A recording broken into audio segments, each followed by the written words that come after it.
Assalamualaikum warahmatullahi wabarakatuh.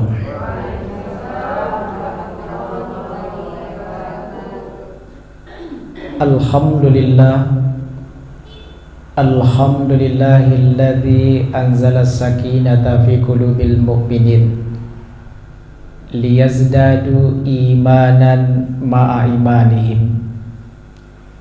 Ashhadu an la ilaha illallah wahdahu la syarikalah wa ashhadu anna Muhammadan abduhu wa rasuluh la nabiyya ba'da amma ba'd. Qala Allah ta'ala fil Qur'anil Karim, a'udzu billahi minasy syaithanir rajim, bismillahirrahmanirrahim. Faminan nasi may yaqulu rabbana atina fid dunya hasanah wa ma lahu fil akhirati min khalaq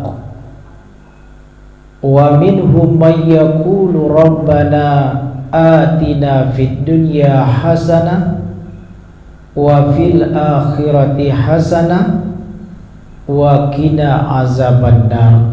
Shadaqallahul azim. Sebahagian orang, kata Allah, ada yang berkata, berdoa, meminta kepada Allah. Yang mereka minta, ya Tuhan kami, berikanlah kepada kami kehidupan dunia yang baik. Sementara, kata Allah, mereka tidak dapat apa-apa di akhirat nanti. Sebahagian lain juga berkata, berdoa, meminta kepada Allah, ya Tuhan kami, berikanlah kepada kami kehidupan dunia yang baik dan kehidupan akhirat yang baik, dan selamatkanlah kami dari azab neraka. Maha benar Allah dengan segala firman-Nya. Al-Quran Surah Al-Baqarah ayat 200 dan 201. Yang sama-sama kita hormati bapak-bapak, ibu-ibu, kaum muslimin dan kaum muslimah, sedang jemaah maghrib yang dimuliakan Allah. Kajian kita pada malam ini membicarakan tentang jalan menuju kebahagiaan hakiki. Kalau ditanya kita bapak ibu, lai ingin kita nak bahagia, kok bisalah menunjuk jo kaki-kaki bagi menunjuk? Seluruh manusia pasti ingin hidup bahagia, siapapunlah mereka. Orang kaya ingin bahagia, orang miskin pun juga ingin bahagia. Orang yang sudah mampan hidupnya ingin bahagia, yang belum mampan pun juga ingin bahagia. Orang baik, soleh, taat, ingin bahagia. Orang jahat, pelaku dosa, pelaku maksiat pun juga ingin bahagia. Kesimpulannya, seluruh kita menginginkan kebahagiaan itu. Namun jalan yang ditempuh untuk mendapatkan kebahagiaan, inilah yang ditempuh jalan beda-beda. Ayat yang barusan kita baca menunjukkan ada 3 macam bentuk kebahagiaan itu. Lalu manusia menempuh ketiga arah jalan itu. Yang pertama bentuk kebahagiaannya adalah kebahagiaan yang sifatnya sementara.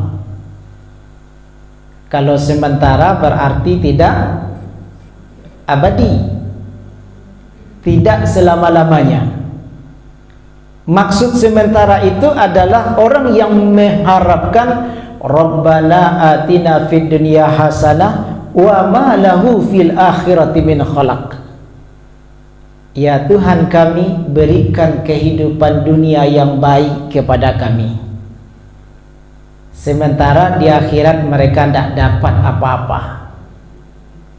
Ini namanya kebahagiaan sifatnya sementara.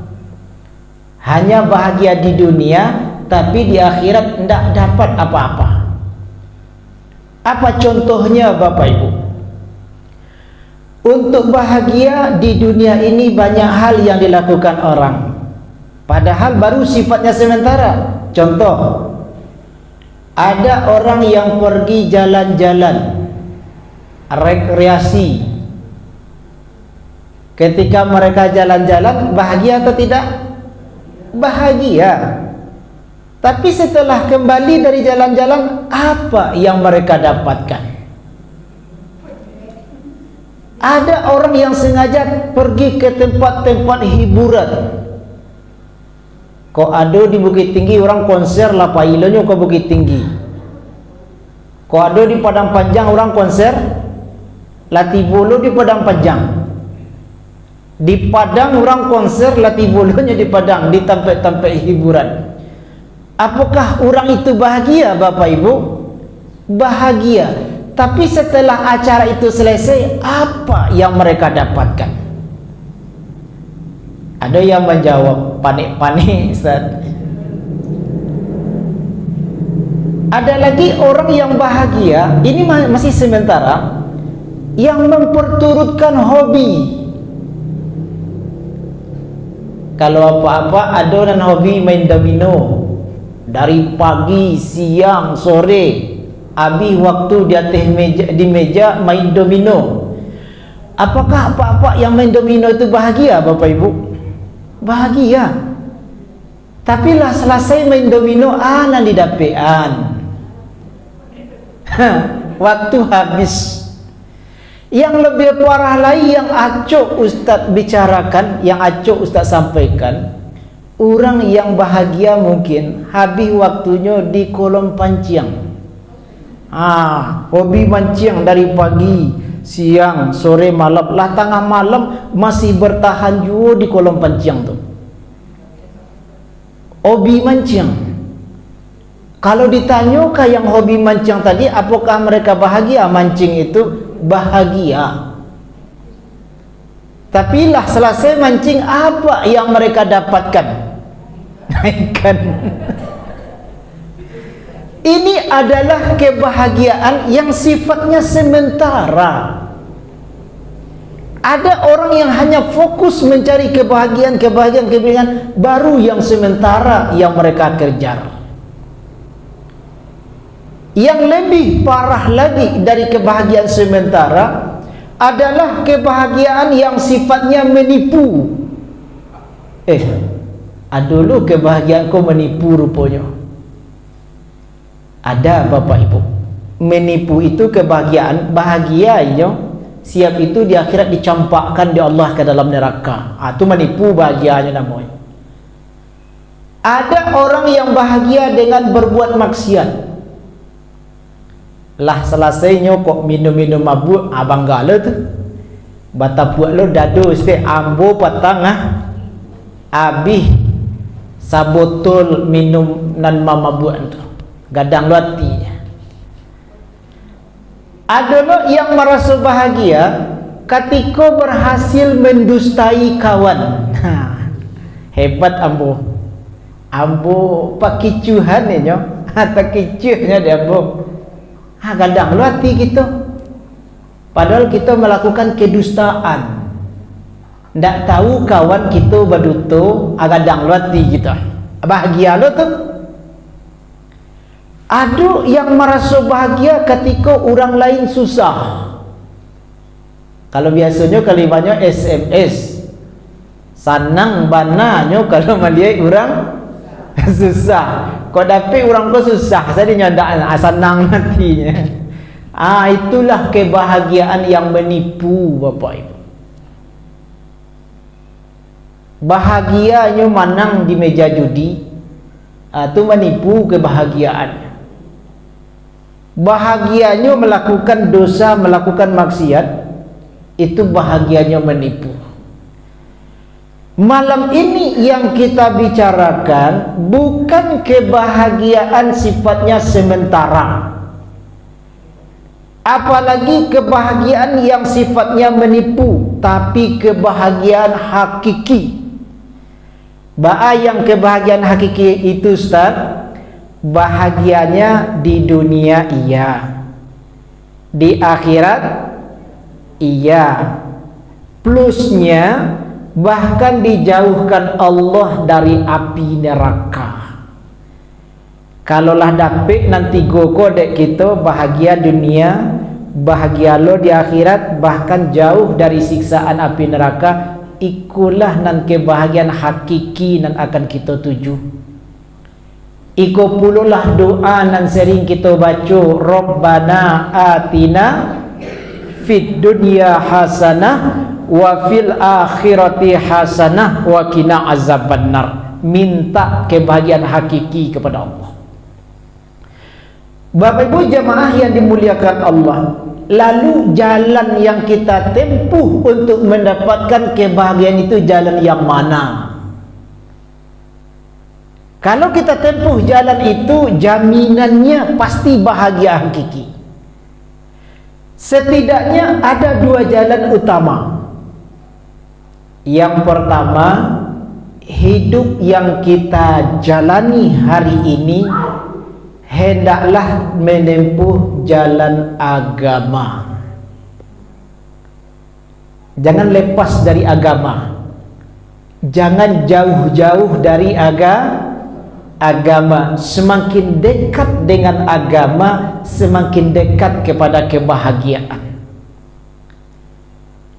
Agama yang kita maksud, ada kerangka dalam agama Islam ini. Ada 3 kerangka utamanya. Yang 3 kerangka ini bermuara kepada kebahagiaan hakiki. Agama itu kerangka yang pertama iman. Orang bisa dapatkan bahagia hakiki, yang pertama kerangka iman dulu dalam dirinya. Agama itu pun juga ada iman di dalamnya.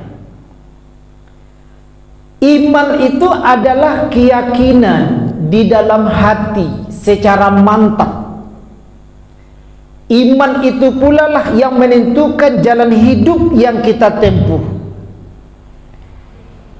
Ada orang Bapak Ibu ketika berusaha indak berhasil usahanya dah, mudah pindah, dibuka usaha ko, sabanta pindahlah usaha tu, sabanta lain pindahlah usaha lain. Kata orang, inyo kerajaan tu ndak beriman, ndak diimaninya kerajaan tu dah. Secara keyakinan iman, misalnya Allah Subhanahu wa taala mengatakan inna ma'al usri yusra, sesudah kesulitan ada kemudahan. Kerajuanlah dulu usaha tu, bersungguh-sungguhlah dulu, jangan capek mana mengharapkan hasilnya. Setiap usaha tu pasti ada hasilnya, Allah lah yang menjanjikan. Mungkin orang kau tak beriman, kan itu masalahnya. Baraja tak beriman, karajonyo tak beriman. Baraja sebentar berhenti bosan, itu tak berimannya namanya dalam baraja. Bahkan Allah memperkuat, wala tayasu min rauhillah innahu la yayasu min rauhillah ilal qaumul kafirun, kata Allah. Jangan kalian berputus asa dari rahmat Allah. Sesungguhnya yang berputus asa dari rahmat Allah itu hanyalah orang-orang yang kafir. Orang kafir itu indak beriman. Awak seketik-seketik mengeluh, Setiap mengeluh itu apakah orang mengeluh bahagia? Tidak. Tapi cubalah setiap ada kesulitan hidup kita hadapi dengan bersabar. Tidak ada keluhan, tidak ada prasangka-prasangka buruk. Walaupun sulit hidup dan dihadapi, barik beban hidup yang ditanggung, mungkin orang itu akan tetap bahagia. Seberat apapun dia ada memahami, ada hikmah di balik perjuangan-perjuangan hidup yang dia tempuh itu. Apalagi kalau orang sakit. Orang sakit itu ada yang lain beriman menjalani sakit, ada yang tidak. Mau orang-orangnya marawang-rawangnya, main bawa mainnya, main bawa datuk nyenyek nalah meninggal 200 tahun yang lalunya, sakit katanya. Kira-kira orang nambah teriak-teriak sakit waktu itu lainnya beriman waktu itu. Indah.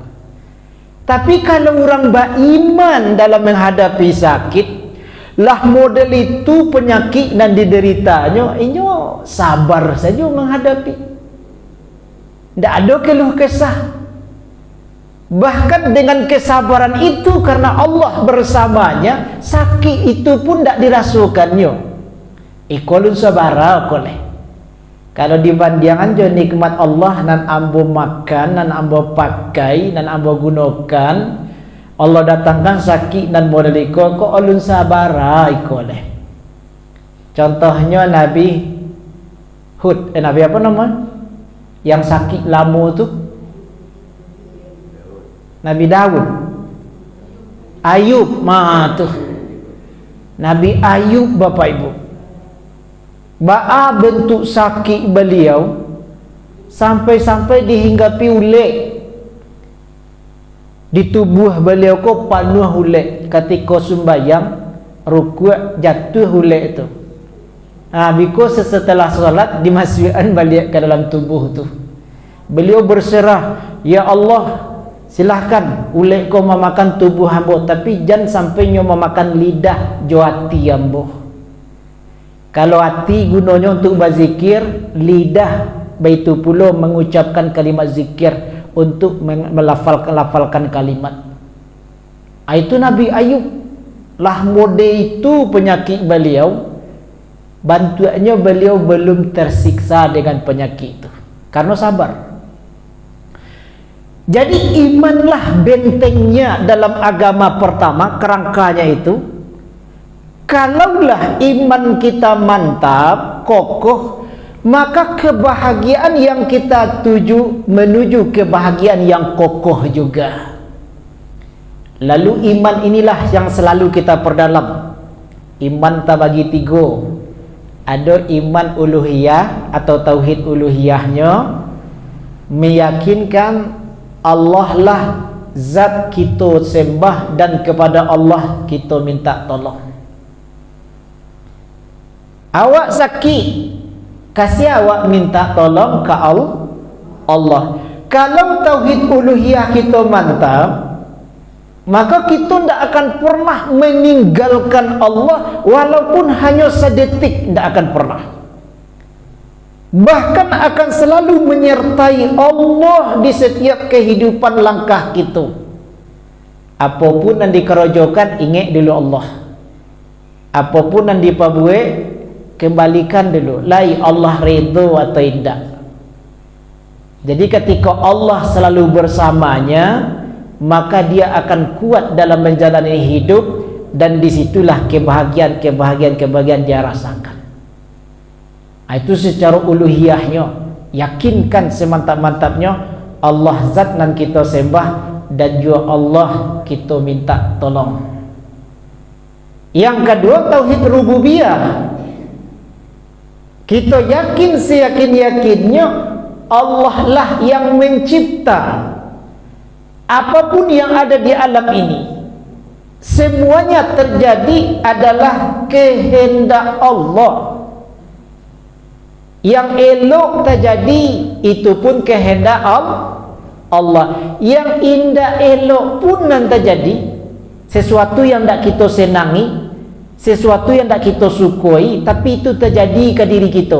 Kalau kita lah yakin tadi secara rububiyah, tidaklah terjadi sesuatu kecuali dengan izin dan kehendak Allah, kita kembalikanlah sadonya kepada Allah. Allah lah nan mencipta, Allah lah nan menjaga dan memelihara, bahkan Allah juga nan memusnahkan segala-galanya. Jadi kalaulah kembali kepada Allah, tak ada beban hidup ilai, tak ada beban pikiran, karena kita tak masuk mengurus apa nan jadi urusan Allah. Kita hanya sibuk dengan urusan kita saja. Jadi kalaulah tak campur tangan je urusan Allah, kalaulah campur tangan artinya kan kita mengerojokan di luar beban nan kita tak mampu sebetulnya.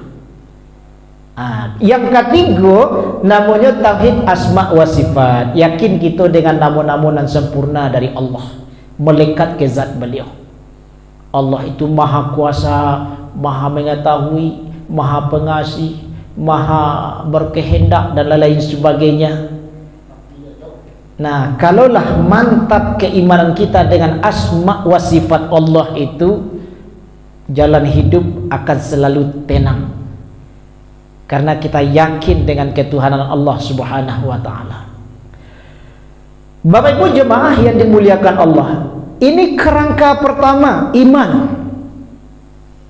Apabila kokoh kerangka iman, mengokohkan kebahagiaan menuju kebahagiaan hakiki.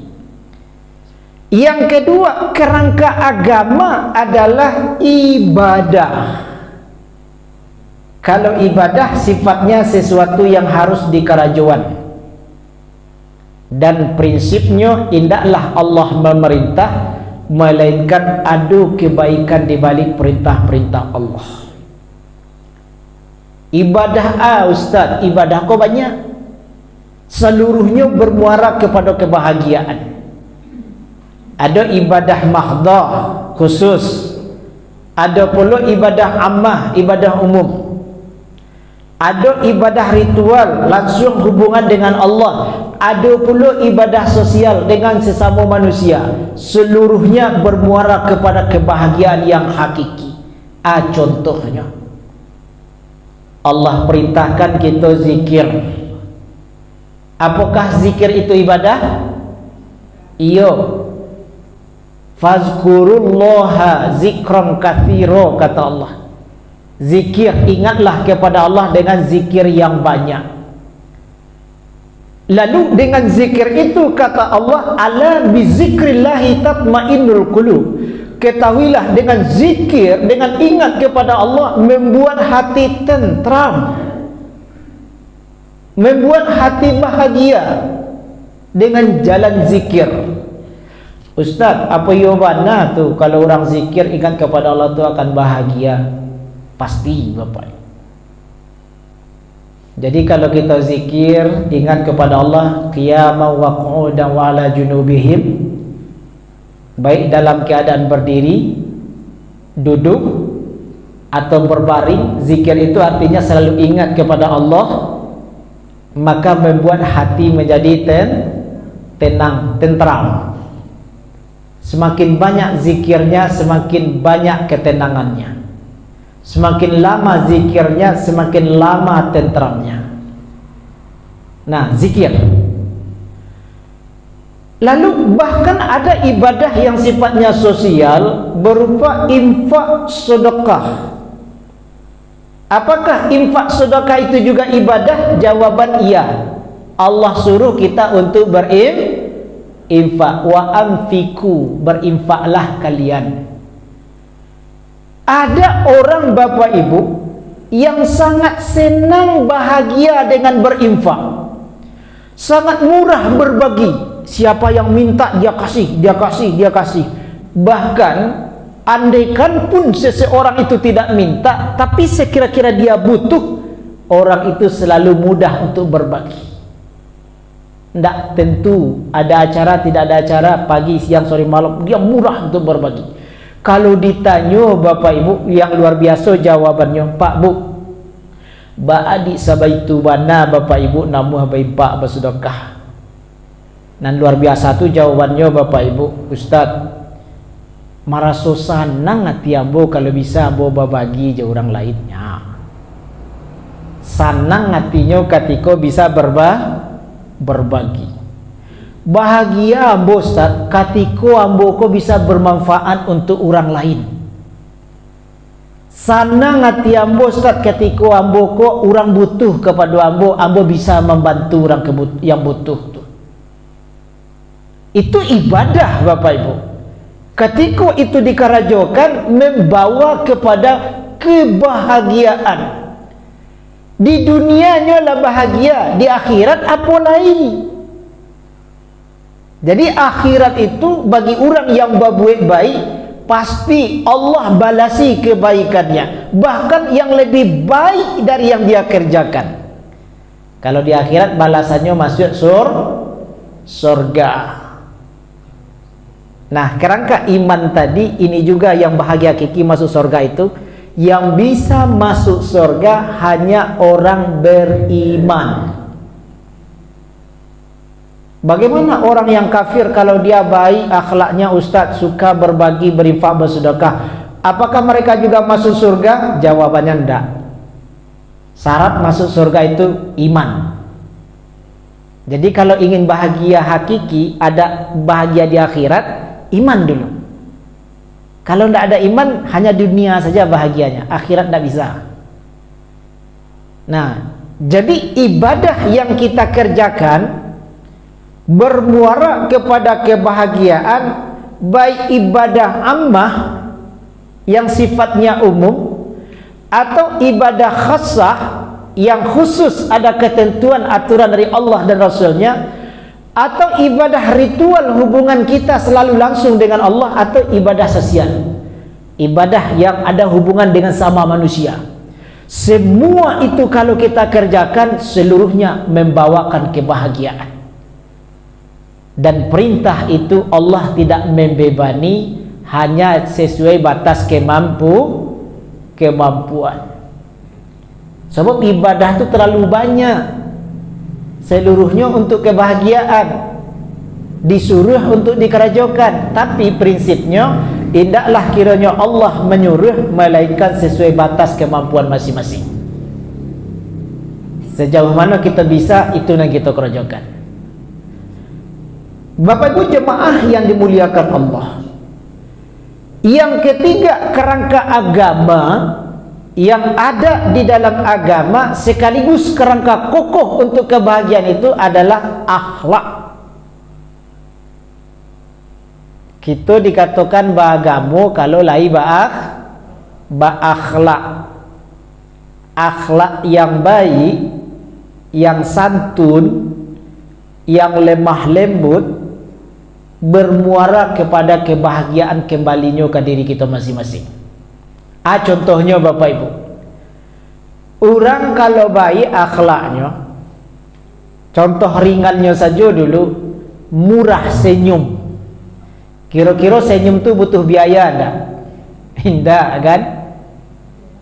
Hanya dengan modal senyum, dia suka senyum ke orang lain, kira-kira orang lain tu akan senyum pula enggak kayaknya? Balik senyum orang kayaknya balik. Ketika orang senyum ke kita, senang enggak hati kita? Senang. Dicaliak si A karena awak senang senyum kepada orang lain, dicaliak lo si A, orang tu membalikkan senyum ke kita. Senang hati kita, bahagia kita. Dunia kita lah senang, akhirat kita senyum itu kata Nabi sedekah, pahala. Artinya nanti akan mengantarkan kebahagiaan hakiki. Di dunia lah senang, akhirat pun dapat pahala, dibalasi dengan kebaikan surga oleh Allah. Senyum tu baru. Tapi kalau orang tak pandai senyum, kira-kira lah ada orang kesenyum kayaknya. Inyo setiap mencari orang bakasam sa wajahnya. Macam sa wajahnya. Kira-kira orang leka kesenyum kayaknya. Tidak. Kalau orang tak senyum kayaknya, inyo semakin terpukul, semakin terbebani, rasa dijauhi oleh orang-orang lain. Itu senyum. Apalagi akhlak kita suka membantu, ringan tangan. Ringan tangan itu bisa banyak maknanya nak. Maliang ringan tangannya nak. Capek tangannya. Kalau orang main tampar, main pukul itu kan ringan tangan juga namanya. Yang kita maksud ringan tangan itu suka membantu. Banyak yang bisa kita manfaatkan supaya kita bisa membantu orang. Kau ada pitih jo pitih, indak ada pitih lai ba ilmu jo ilmu, indak ada ilmu kau lai tenaga jo tenaga. Joan yang bisa kita membantu orang. Ketika kita ringan membantu orang lain, kira-kira orang lain mudah lo ndak membantu kita. Itulah hukum alam sebenarnya. Elok kita ke orang, orang elok ke awak. Jaik kita ke orang, orang pun jaik ke kita. Dan baiknya akhlak Rasulullah lah membuktikan, gara-gara akhlak beliau yang baik, orang kafir masuk Islam. Sejarah nanaco kita dengar dan kita baca misalnya.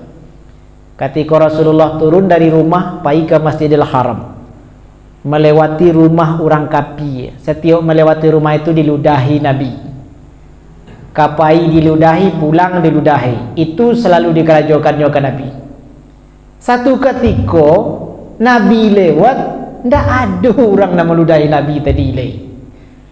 Kata Nabi, alah giran yang terjadi, malah laki-laki yang meludah biasa. Nampaknya awakku kalau lah biasa jadi kepikiran nak. Rupanya didapatlah informasi laki-laki itu rupanya sakit. Ketika laki-laki itu sakit-sakitlah surang. Orang tak ada menjanggut.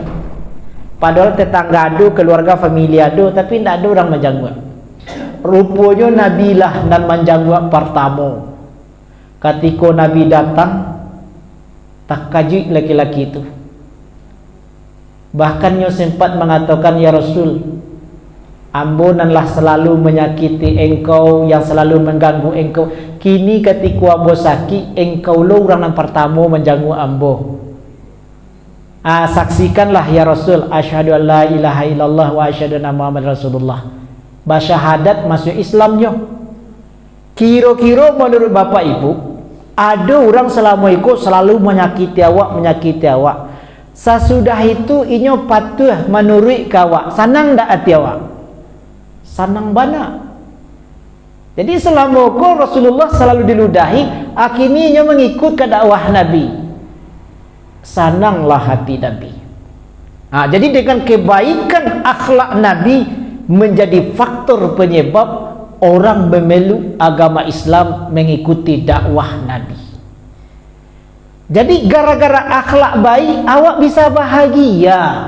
Tentu sebaliknya, gara-gara akhlak kita nan indah elok, kita pun bisa menjadi sengsara, sedih berkepanjangan gara-gara perangai kita juga. Kanlah hacok disebut-sebut orang tua. Ayo mah, itu kan di parangainya tuh, ya kan? Badi kaindak, parangainya kayak gitu. Badi kaindak, macam-macam lah kecek orang. Nah, jadi akhlak itulah bisa membawa kepada kebahagiaan. Nah, 3 kerangka yang kita sebutkan, iman, ibadah, akhlak. Perumpamaannya disempurnakan seperti pohon. Di pohon itu ada akarnya, di pohon itu ada batang ranting-rantingnya, di pohon juga ada buahnya. Akar pada pohon itulah dianya keimanan. Jadi kalau ada pohon kokoh akarnya, menancap kuat ke tanah, maka pohon itu walaupun datang badai, datang angin, datang hujan, pohon akan tetap berdiri dengan megah dan kokohnya. Lantaran akarnya itu kokoh. Jadi awak dalam hidupku perjuangan. Pasti ada ujian, pasti ada cobaan.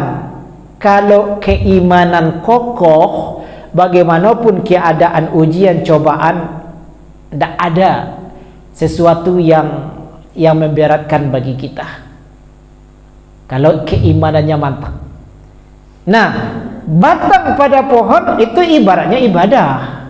Batang tuh ada dahan, ada ranting. Ibadah tuh kayak gitu pula. Yang ibadah nan wajib itu solat. Abiko cabang-cabangnya banyak loh. Solat nan sunatnya, solat nan wajibnya, solat nan sunat muakkadnya, macam-macam lah solat. Ada dahan-dahan, ranting-rantingnya. Nah, kemudian pohon juga menghasilkan buah. Kalau ada pohon berbuah, enak rasa buahnya, banyak pula leh buahnya. Kira-kira bermanfaat tak kehadiran pohon tu Bapak Ibu? Sangat bermanfaat. Kira-kira kehadirannya membuat orang senang atau tidak? Senang. Habis itu pula kita manusia, pohon yang ada buah itu ibaratnya akhlak pada kita. Kalau akhlaknya baik, orang dengan kehadirannya merasa senang. Bahkan orang mengharap-harapkan kehadirannya. Ketika ini tidak ada di tempat itulah, orang merasakan kehilangan. Ada bisa orang merasakan kehilangan karena selama oranglah merasakan kebaikan akhlaknya itu. Suku membantu, berkata yang menyenangkan hati ketika mendengarnya. Isi pembicaraan itu nasihat-nasihat, pelajaran-pelajaran. Jadi akhlak yang baik itu merasa hilang ketika ini tidak ada di tempat itulah. Bapak Ibu jemaah yang dimuliakan Allah. Jadi jalan yang kita tempuh menuju kebahagiaan hakiki, yang pertama kita jalani hidup ini didasari dengan agama. Jangan jauh dari agama. Agama tadi tiga kerangkanya, ada iman, ada ibadah, ada akhlak. Kita tambah sedikit, waktu sudah masuk. Jalan yang kedua untuk menuju kebahagiaan hakiki, hidup yang kita jalanan ini mestilah berorientasi akhirat. Apapun yang kita kerojokan, orientasinya adalah akhirat. Ada orang karajo balabih karajojo, balabih tenagonya keluar, balabih waktunya keluar kalau dibandingkan dengan imbalan dan inyo tarimo. Karena orientasinya akhirat, dia tidak menjadi persoalan, senang malahan. Tapi kalau orang orientasinya dunia, orang itu akan kecewa. Lah mordiko ambo kerojo lah babi-babi waktu ambo tapi tunya nanti agih durang tu. Itulah kecewa, itu namanya orientasi dunia. Bahkan dalam hadis Rasulullah bersabda, siapa yang bangun di pagi hari, kata Nabi, lalu dunia orientasinya, dunia itu dilambangkan dengan harta, pangkat, jabatan, pasangan. Baru jago, baru takana adanya, baa dagang petang ayo, baa bisnis petang ayo, baa hasil panen petang ayo, dunia ngan takana adanya, baa jabatan awak petang ayo, baa kedudukan awak petang. Apa yang Allah berikan? Dua. Dan pertama, Allah jadikan kemiskinan di matanya. Miskin artinya merasa kurang. Jadi dunia aku semakin dicari akan terasa semakin kurang. Semakin kencang kita mengajar dunia, semakin kencang puluhnya berlari. Tidak akan pernah cukup. Jadi kalau ada orang merasa kurang, padahal hartanya lah banyak, rumahnya lah rancak, kendaraannya lah gagah, tapi merasa kurang juga, itulah miskin hakiki. Jadi kalau orang lah merasa cukup, walaupun harta tidak sabar apa, tapi kalau merasa cukup, itulah yang kekayaan hakiki. Yang kedua, dikasih Allah, Allah akan persulit urusan hidupnya. Orang-orang yang orientasi dunia, sulit saja urusan hidupnya. Banyak kekesalan-kekesalan yang dihadapinya. Banyak kekecewaan yang akan dirasakannya karena orientasinya dunia. Namun siapa, kata Nabi, yang bangun di pagi hari, akhirat orientasinya. Bangun subuh itu apa yo ibadah yang bisa ambo kerjakan? Apa yo kebaikan yang bisa ambo kerjakan hari ko? Peluang apa yo amal soleh yang bisa ambo perbanyakkan? Apa yo dari diri ambo yang bisa dimanfaatkan untuk orang banyak? Itu namanya orientasi akhirat. Siapa yang berorientasi akhirat, Allah jadikan kekayaan di matanya. Inyo hidup merasa cukup. Ketika butuh jo makanan, ada pitih cukup. Ketika butuh jo pakaian, ada modal cukup. Seluruhnya serba cukup. Dan bahkan Allah mudahkan segala urusan hidupnya. Jadi Bapak Ibu jamaah yang dimuliakan Allah, orientasi dunia atau orientasi akhirat kita hidup itu akan menentukan bagaimana bentuk kehidupan yang akan kita jalani.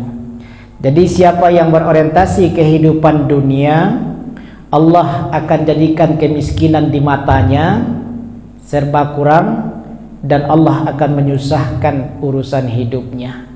Karena dunia itu tidak akan selesai kecuali kalau sudah meninggal. Hatta zurtumul maqabir. Selagi masih hidup, nan dunia itu tidak akan selesai. Bapak Ibu, barangkali itulah kajian kita pada malam kini. Waktu salah masuk, tapi kok ada ibu-ibu yang bertanya sebelumnya boleh ya. Kalau tidak, kita lanjutkan dengan salat Isya berjamaah. Ada tidak kira-kira Pak Ibu yang bertanya? Cukup? Baik, demikian saja Bapak Ibu. Terlebih dan terkurang diperbanyak maaf. Akhir kalam, billahi fisabilil haq fastabiqul khairat. Wassalamualaikum warahmatullahi wabarakatuh.